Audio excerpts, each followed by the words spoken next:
And this is a piece that we performed together at the Griot Circle's Cultural Cafe. Let me have the pleasure and blessing of your attention. I watched Icarus swan dive into a firestorm as his wings melted. And though I had previously admonished, I was completely astonished. He baptized in fire, and I felt it.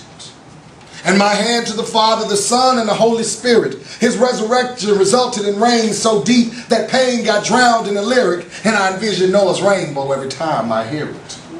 Childish toys in mannish hands, and grown man talk to where the young blood ran, and the circle of life drew crop circles in the sand, so the mysteries of heavens radiate upon land, if you can understand. I am 16 years the senior to my younger self, whose faith from within reminded me of when I knelt, and confines me to define me with the pen from someone else. Moment of clarity. I honestly built this circle for my health, for my prosperity, for my wealth. And I keep my swag in a Ziploc bag like it's fresh and perishable. Being cool is great and perishable. When once youth was so terrible, I feel a slow wave to my old days would drive me hysterical.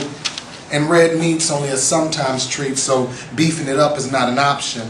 I found a way to make time go back like reclining seats in a Cadillac, and a sign says no stopping. Now the grays bisecting my waves ensure that I don't forget my age, but being a sage is all the rage. For the moment I find atonement when I regress on stage. When I was a child, I spake as a child.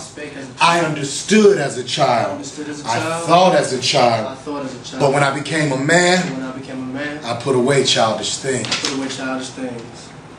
And it was because I used to rate tunes with Anubis. I used to get called a square, but I told them I was a Rubik's. I got tired of hearing their opinions and how they jumped to conclusions, and when they began to doubt me, that's when they became foolish. And I begun to become more mature than most of them. They say things like, look at Chris thinking he's better than us. Let's give a toast to him.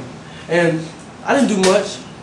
All I did was build a pyramid to show all these younger kids what power really is. Class has been dismissed. I'm now taking the higher road to tales that have been untold, and all these tales are as old as time like if they were a dinosaur, but I will learn them all and become a man in the process, because being left behind with no button to rewind is something I can't process, because it don't compute. Come on, Chris. Just try to stay focused. You're trying to get away from a dim crowd, but they're bright enough to know it. Remember the door that's holding your past, you must close it to rip yourself free from all of those who oppose you. Ask my guardian angel to pull me closer for I can feel the world ending. I'm trying to work a straight line for I can feel the world bending. But I know this life is real, it has to be. It's way too vivid. And people still call me a kid, but man, who are they kidding? My dad said that I could be anything I wanted to if I tried. So I became a man and the child in me began to die. So I had grown my adult wings and I begun to fly. And the tears from these white doves are thrown into the mix. And over emotional people search for emotional bliss. Search for pieces to things that don't even need to be fixed. And it just reminds me of the time when I tried to grab the fog and I missed. When I was a child, I spake as a child. I spake as a child. I understood as a child. I understood as a child. I thought as a child. I thought as a child. But when I became a man, I put away childish things. I put away childish things.